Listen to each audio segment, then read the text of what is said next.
Meus irmãos, vamos abrir nossas Bíblias em Jonas, dando continuidade à nossa série de mensagens no livro do profeta Jonas. Hoje nós chegamos ao capítulo 3. Essa é a quarta mensagem no livro do profeta Jonas. Aqueles que porventura não tiveram oportunidade de estar na igreja nas oportunidades anteriores, poderão ver pelo site. O Halley tem gravado e colocado todas as mensagens no site da nossa igreja. Hoje nós veremos o capítulo 3, quarta mensagem, o triunfo da misericórdia. Todos encontraram? Livro do profeta Jonas, capítulo 3. Diz assim a palavra do Senhor. A palavra do Senhor veio a Jonas pela segunda vez com essa ordem: vá à grande cidade de Nínive e pregue contra ela a mensagem que eu lhe darei. Jonas obedeceu à palavra do Senhor e foi para Nínive. Era uma cidade muito grande, sendo necessário 3 dias para percorrê-la. Jonas entrou na cidade e a percorreu durante um dia, proclamando: daqui a 40 dias Nínive será destruída.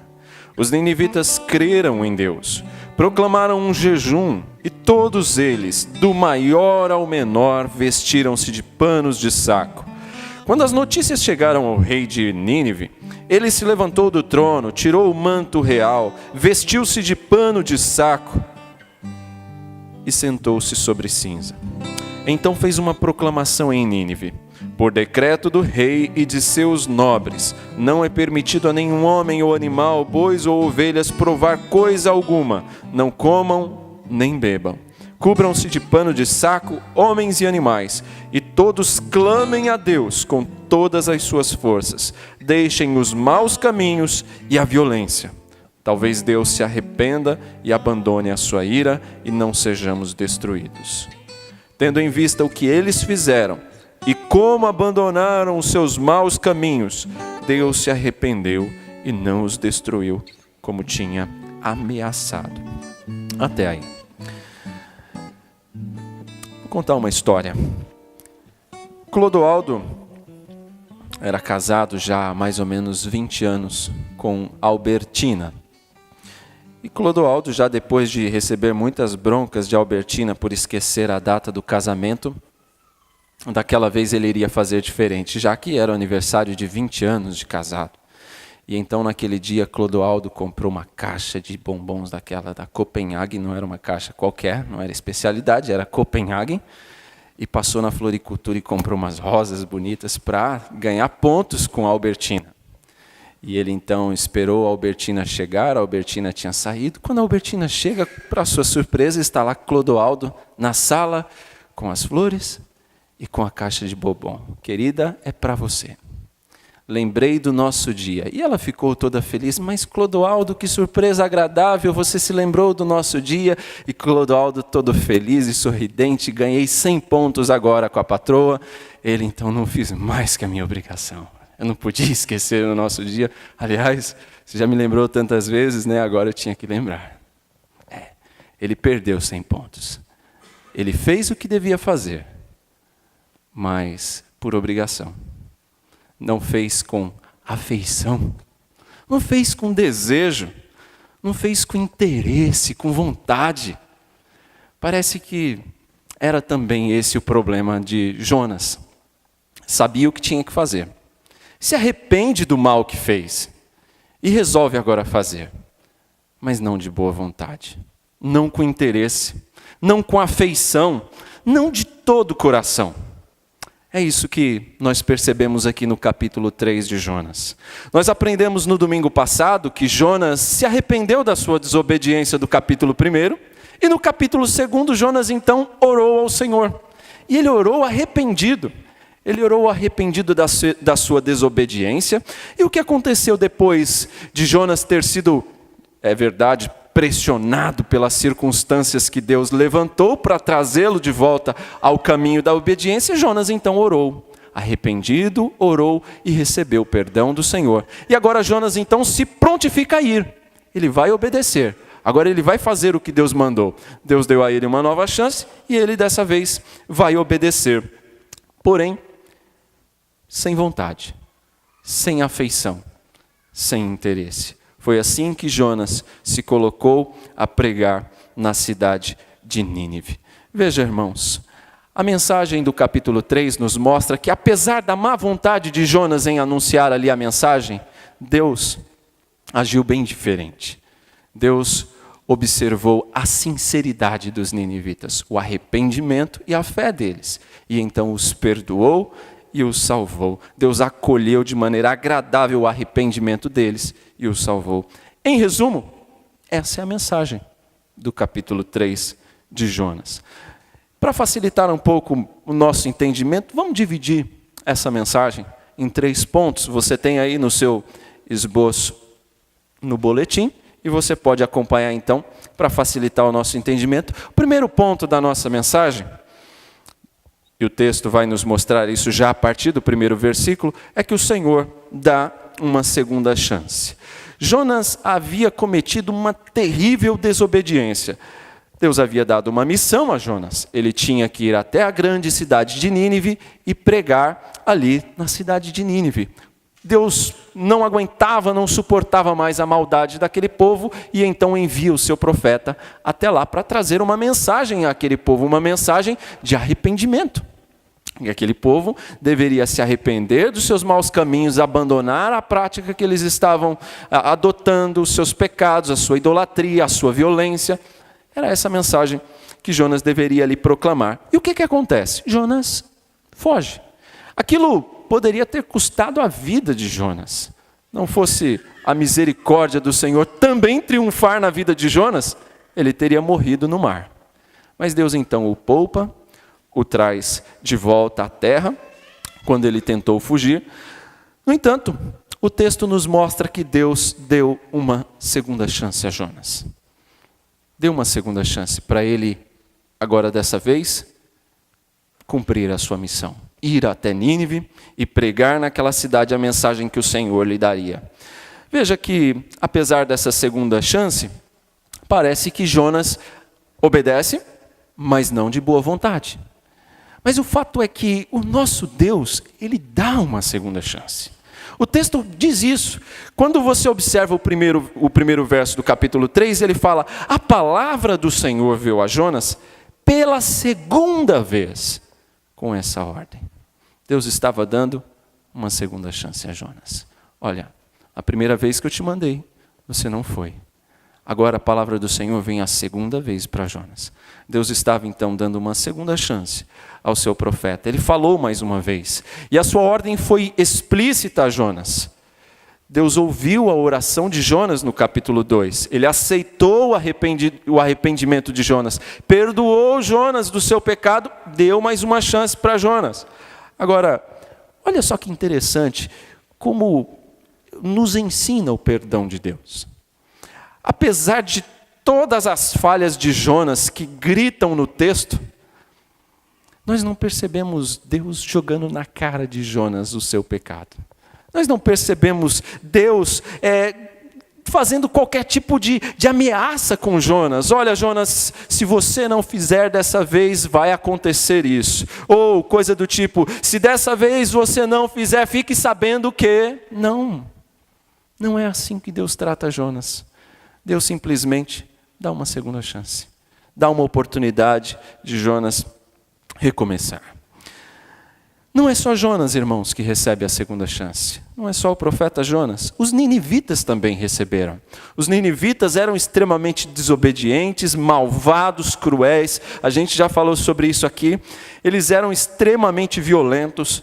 No entanto, após ouvirem a mensagem anunciada por Jonas no capítulo 3, Jonas obedeceu, levou a mensagem que Deus mandou, foi até a cidade, proclamou contra ela.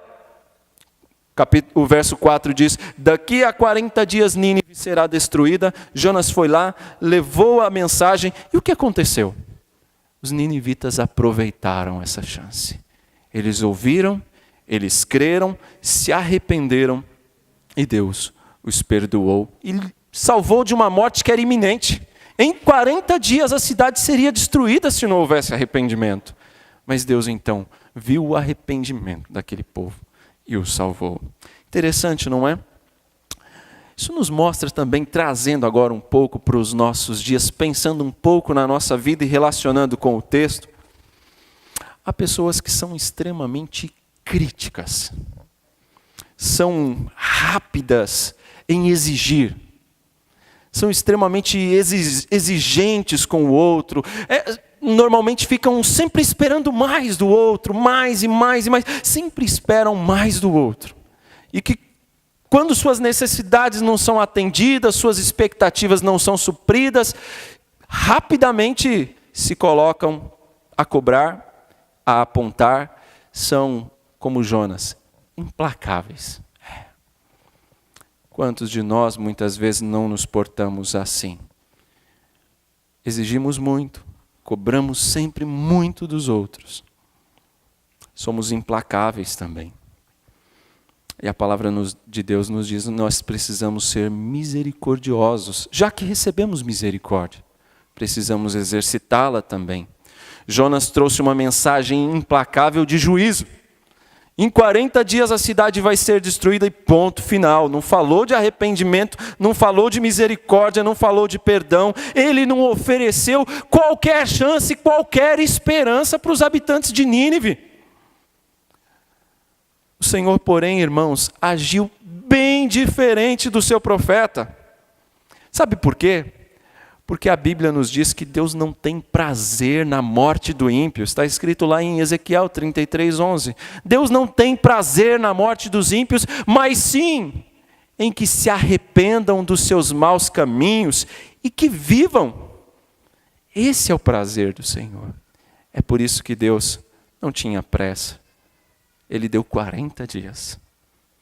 Veja bem, irmãos, a misericórdia de Deus, e eu quero que você preste bem atenção nisso, quando falamos sobre triunfo da misericórdia, Deus dando uma chance, mais uma chance, você não pode ver isso como uma oportunidade para desobediência. Não. Isso não é incentivo à teimosia. Não. Isso não lhe dá o direito de ser teimoso ou de ser desobediente. Não é uma brecha para você pensar que tem crédito com Deus. Eu estou em crédito. Eu ainda posso errar mais uma vez porque eu ainda tenho crédito. Sabe como é, pastor? Pois bem, não tem não. Não tem crédito. A verdade é que na nossa relação com Deus, Cristo já deixou isso bem claro, por mais que façamos, por melhor que façamos, não passamos de servos inúteis. Por melhor que façamos, estamos sempre em débito. Nós não temos crédito, não temos como requerer, cobrar nada de Deus. Nós estamos sempre em débito. Então nós não podemos cometer teimosias, ou mimos, ou desobediências, contando com uma segunda chance. Até porque você não sabe se já não está usando sua segunda chance. Se já não esgotaram suas chances.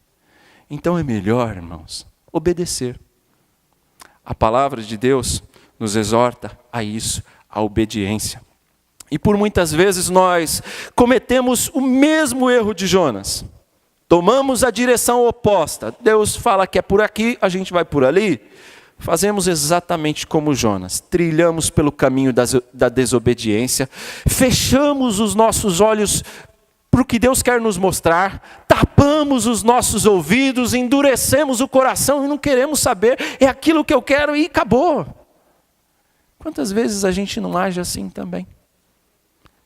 Fechando o coração ao entendimento, não queremos ceder, e é nessas horas que Deus precisa agir conosco, como fez com Jonas, de nos humilhar, de nos levar ao pó, para nos lembrar do que somos feitos, quem realmente somos.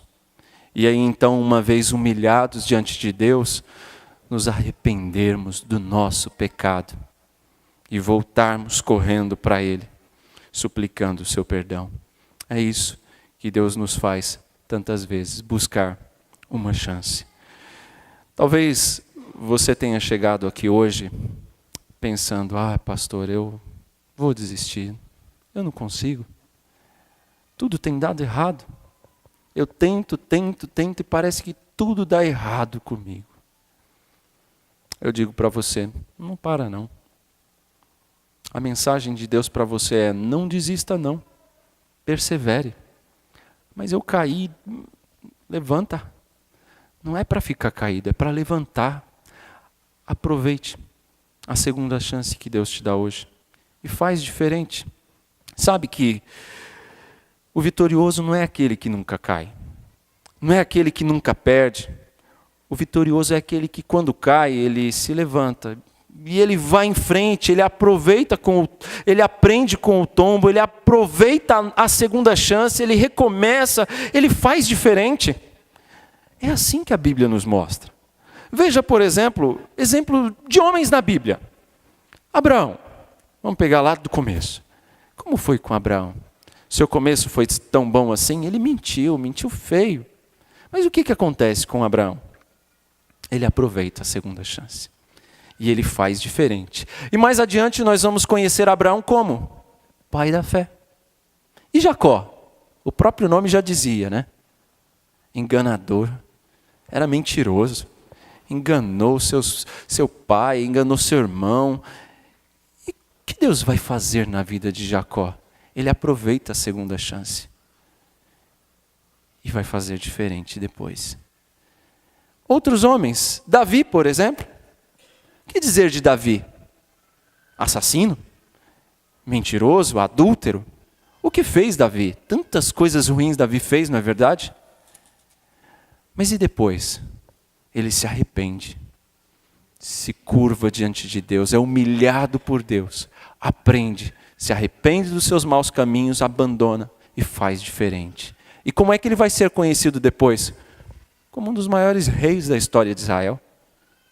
Vai ser conhecido como um homem segundo o coração de Deus. E o que dizer de homens que estão mais próximos agora, no Novo Testamento? Pedro, por exemplo. Pedro nega a Jesus descaradamente. Não conheço, não sei quem é. Estava com medo, negou a Cristo. Mas o que acontece depois, quando tem a segunda chance? Pedro faz diferente. E é um dos maiores apóstolos do colégio apostólico. Veja, irmãos, hoje Deus também te dá uma segunda chance. Talvez você esteja desanimado. Hoje é a segunda chance. Faz diferente. Errou? Levanta a cabeça. Peça perdão, se arrependa do que fez errado. Levante-se. Faz diferente agora. Deus te dá uma segunda chance hoje também. Mas não é só isso que a gente aprende no texto. O texto nos ensina mais. Quando analisamos essa característica de Deus, a gente pode perceber também como o Senhor é bem diferente do seu profeta. Jonas obedeceu, foi para Nínive, tudo bem, anunciou a mensagem. Jonas entrou na cidade, diz o verso 4. Entrou na cidade e a percorreu durante um dia, proclamando, daqui a 40 dias Nínive será destruída. Mas o texto no verso 3 diz que era uma cidade muito grande, sendo necessário 3 dias para percorrê-la. Isso é curioso. Isso nos mostra aqui como Deus, como o Senhor é bem diferente do seu profeta. Vamos observar isso mais de perto. A gente já viu uma diferença. Deus dá uma segunda chance. Jonas não dá nenhuma sequer. Outra diferença que a gente percebe aqui no texto é que Jonas não queria passar nem perto de Nínive. Se a gente lembrar do que já vimos, os irmãos vão se recordar que a intenção de Jonas não era nem passar perto de Nínive. Tanto é que quando Deus diz para ele ir para Nínive, ele toma a direção oposta e vai para Tarsis. Deus quer que Jonas se aproxime dos habitantes de Nínive. Jonas quer distância deles. Deus quer que a sua palavra seja pregada lá. Jonas não quer pregar lá. Veja como Deus e o seu profeta são tão distintos. Veja só que interessante. Deus deu a Jonas 40 dias para que ele pregasse em Nínive, E Jonas usou quantos dias? Quantos mesmo? A cidade era grande. O texto diz isso várias vezes. Era necessário pelo menos 3 dias para percorrê-la. Imaginem Jonas, como que ele entrou naquela cidade. Super interessado, né? Mais do que o Clodoaldo. Ele percorreu a cidade em um dia só. E já buscou um lugar estratégico para assistir à destruição. Era essa a intenção de Jonas. Jonas e Deus eram tão diferentes. São tão diferentes. Enquanto Jonas tinha pressa em ver a destruição, Deus não tinha pressa. Tanto é verdade que ele não só enviou o profeta para lá, como disse ainda que dava 40 dias. Porque ele aguardava o arrependimento. Sabia que o povo iria se arrepender. Deus curvaria o coração daquele povo. Agora, olha só que interessante também. Enquanto Jonas tinha pressa na destruição, Deus não tinha a menor pressa. Mas por outro lado, olha o que diz o verso 5. Os ninivitas creram em Deus. Proclamaram um jejum. E todos eles, do maior ao menor, vestiram-se de pano de saco. Quando as notícias chegaram ao rei de Nínive, agora, o que será que o rei de Nínive vai fazer? O texto diz, o rei de Nínive se levantou do seu trono, vai mandar buscar Jonas e acaba com Jonas, porque eles sabiam fazer muito bem isso. Não é isso que ele faz. Vestiu-se de pano de saco, tirou seu manto real e sentou-se sobre cinza, em sinal de arrependimento. Isso era símbolo de arrependimento. Se humilhou diante do Deus de Jonas, se arrependeu da sua maldade. E então ele ainda fez uma proclamação em Nínive. Por decreto do rei e de seus nobres, não é permitido a nenhum homem ou animal, bois ou ovelhas, provar coisa alguma. Não comam, não bebam. Ele instituiu um jejum, uma consagração do povo. Todos deveriam se consagrar e se humilhar diante de Deus e suplicar o seu perdão. E ele ainda acrescenta, talvez, verso 9, talvez Deus se arrependa e abandone a sua ira e não sejamos destruídos. Olha o que acontece. Eles creram. Quando Jonas prega, apesar de má vontade, com 5 palavrinhas só o seu sermão, o povo creu. O menor sermão da história. E o maior resultado já visto. Todos creram. O resultado não dependia do pregador. Não depende. Depende de Deus. E todos creram. E é curioso também que Jonas, ao invés de ficar feliz com a conversão deles, Jonas depois no capítulo 4 vai mostrar, ele deseja a morte, se entristece. Esquisito não esse profeta? Bem diferente de Deus. E olha só mais uma diferença. Quando eles se arrependem, quando eles mudam de caminho, diz o verso 10, abandonaram os seus maus caminhos, o que acontece? Deus então agora tem pressa em perdoá-los. Agora, Deus tinha pressa e Jonas não. Jonas não tinha pressa em perdoá-los, mas Deus tinha. Deus não esperou 40 dias para esperar, vamos ver se eles vão se arrepender mesmo. Não. Deus, quando viu o arrependimento, perdoou. Deus não esperou para conferir, ter certeza, será que vão mudar ou não? Não. Deus sabia. Era arrependimento sincero. E Deus prontamente curou aquele povo, salvou aquele povo. Foi isso que Deus fez. Notaram, irmãos, como é bem diferente o nosso Deus e o seu profeta. Diante da fé dos ninivitas, tiveram reações bem diferentes. Deus não tinha pressa em castigar aquela cidade e Jonas tinha. Deus tinha pressa em perdoar e Jonas não tinha a menor pressa em perdoar.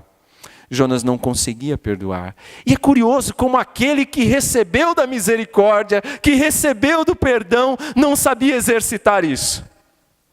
Não aceitava a ideia de que Deus pudesse agir da mesma maneira que agiu com ele, com outras pessoas.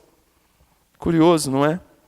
Realmente, Jonas não estava em sintonia com Deus. Havia um descompasso entre o seu Senhor e ele, o profeta, o seu Senhor.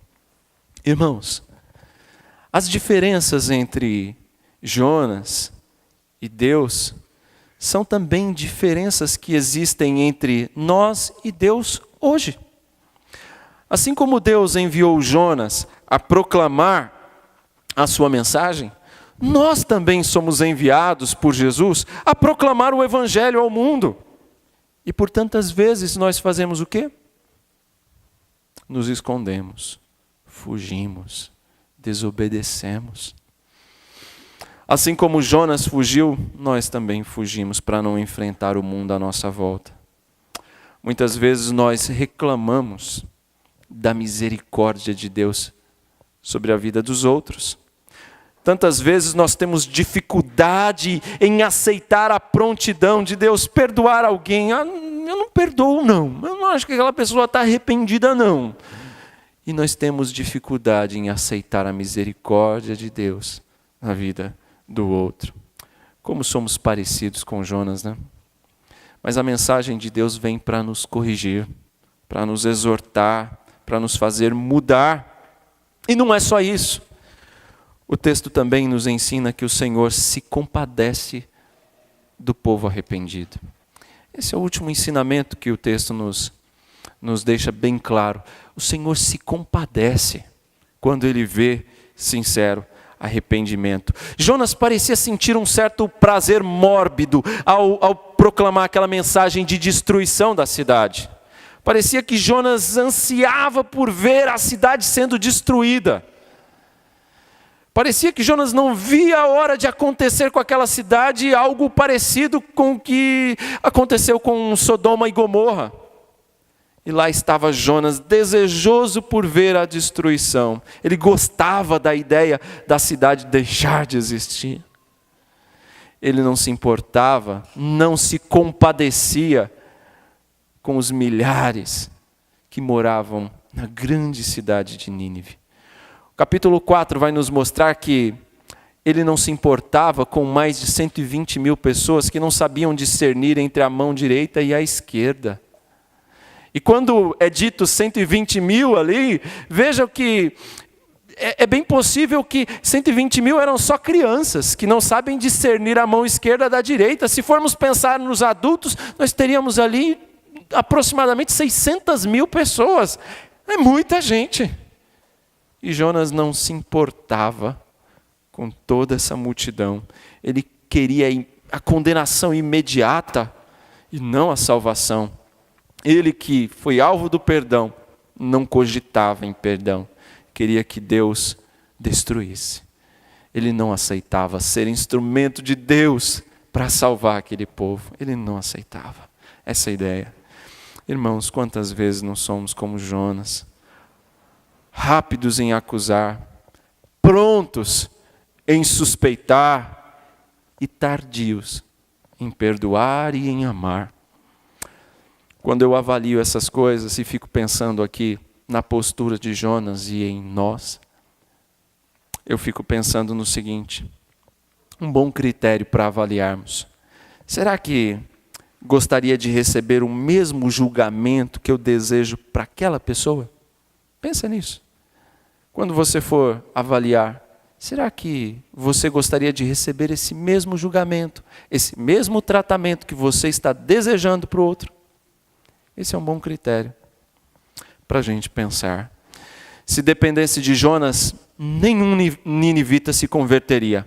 Mas como o resultado depende de Deus, o texto diz que todos creram, tendo em vista o que eles fizeram e como abandonaram os seus maus caminhos. Deus se arrependeu e não os destruiu como tinha ameaçado. O pecado causa o juízo de Deus, mas o arrependimento abre o caminho para a misericórdia. Enquanto o pecado traz destruição, o arrependimento desperta a compaixão e a misericórdia. E quando esse povo se arrependeu, Deus derramou sua misericórdia. A misericórdia triunfou. Irmãos, Deus se compadeceu deles e os amou apesar dos seus pecados. Analisando humanamente, poderíamos até pensar que Jonas tivesse razão. Aquele povo era muito mau. Eram terríveis, muito violentos. Mas se arrependeram e Deus os perdoou. Veja, irmãos, que o amor do Senhor, ele é incondicional. Ele não olha para as nossas qualidades para nos amar. A causa do amor de Deus, ela não está em você. A causa do amor de Deus não está em nós. Não há nada que façamos para que Deus nos ame mais. E não há nada que façamos para que Deus nos ame menos. A causa do amor de Deus por nós está nele mesmo. E Jonas vai destacar isso. Parece que ele vai aprender isso só lá mais na frente. No final do seu livro, no verso 11. Contudo, Nínive tem mais de 120 mil pessoas que não sabem distinguir entre a mão esquerda e a direita, além de muitos rebanhos. E Deus diz, não deveria eu ter pena dessa grande cidade? Sim. Jesus também se compadecia das multidões. Jesus também se compadecia de muitos que se aproximavam dele. E Jesus sempre tomava uma atitude amorosa em relação a essas pessoas. Veja no texto que foi lido aqui pelo presbítero Clóvis. O que acontece? Jesus está diante de uma grande multidão que o seguia já há algum tempo. E ali aquelas pessoas há horas sem comer, pessoas doentes. E Jesus as ensinava. Jesus se compadeceu daquela multidão, ensinou, realizou milagres, Jesus multiplicou o alimento ali, os pães e os peixes, Jesus cuidou, Jesus se compadeceu, assim como Deus se compadeceu dos ninivitas. Jesus se compadece da multidão, nosso Deus se compadece de um povo arrependido. Jesus também se compadeceu de nós, quando olhou para o mundo e nos viu ali encerrados no pecado, nos viu ali enlameados de tanta maldade, de tanto pecado, sem qualquer saída, sem qualquer alternativa de sair ali das garras do pecado. O que Jesus fez? Ele nos amou, independente de qualquer qualidade, porque não havia qualidade. Ele nos amou, Ele se deu por nós. Ele nos enxergou como ovelhas que não têm pastor. E nos amou e morreu por nós. Quando estávamos prestes a sermos destruídos, Jesus nos amou assim. Deus se compadece de um povo arrependido. Apesar da má vontade de Jonas, a sua mensagem produziu um grande resultado, porque o resultado não vinha de Jonas, vinha de Deus. O povo ouviu a mensagem, se arrependeu dos seus maus caminhos, abandonou a violência, mudaram de atitude, mudaram de vida. Deus os salvou. A conversão, irmãos, passa pela mudança de vida. Se não houver mudança de vida, não há conversão. Se você se identifica como cristão, anda com Cristo, então você precisa se parecer com Ele. Precisa de mudança de vida. Do contrário, não houve ainda um sincero arrependimento e conversão. Conta-se que Spurgeon, certa vez, andava pela rua e vinha de lá, distante dele ainda, cambaleando, um homem bêbado. A rua era curta para ele. Uma hora ele ia para um lado, outra hora ele ia para o outro. E ele, observando de longe, ele reconheceu Spurgeon e ele gritou de lá, Pastor Spurgeon! Pastor Spurgeon! E aí quando o Spurgeon se aproximou dele, ele então conversou com aquele homem. E o homem dizia, Pastor Spurgeon, o senhor se lembra de mim? Eu fui num culto na sua igreja. E pela sua palavra eu me converti. Muito obrigado, pastor. E aí o Spurgeon olhou para ele e disse, de fato, foi pela minha palavra que você se converteu. Porque se fosse por Deus e pela sua palavra, você teria mudado de vida. Quando há realmente arrependimento, há mudança de vida. O povo de Nínive se arrependeu, abandonou os seus maus caminhos, abandonou a violência que praticava. E Deus então os salvou. Não foi Deus quem se arrependeu. É importante ser dito, alguns talvez estejam curiosos aqui, mas que história é essa? Como Deus se arrependeu? Deus tem duas maneiras ali de agir. Se há arrependimento, Deus então salva. Se não há arrependimento, a teimosia e desobediência, condenação. O que houve de mudança? Em Deus ou no povo de Nínive? No povo de Nínive. Eles sim mudaram de atitude. Eles sim se arrependeram. Eles sim mudaram de postura. E Deus então agiu conforme a segunda opção. Já que se arrependeram, Deus derramou graça. Triunfou a misericórdia. A misericórdia de Deus hoje também nos dá uma segunda chance. Também triunfa em nossos dias. É preciso mudança de vida, irmãos. Abandonar os maus caminhos. Abandonar o pecado. E viver diferente. Para a glória de Deus. Não por obrigação. Não como quem faz porque é obrigado. Como Clodoaldo com a Albertina. Mas como filhos que amam o Pai. Que se lembram de onde saíram. De onde Cristo os tirou. E em gratidão o obedecem com alegria. Amém? Que Deus, pois, nos abençoe.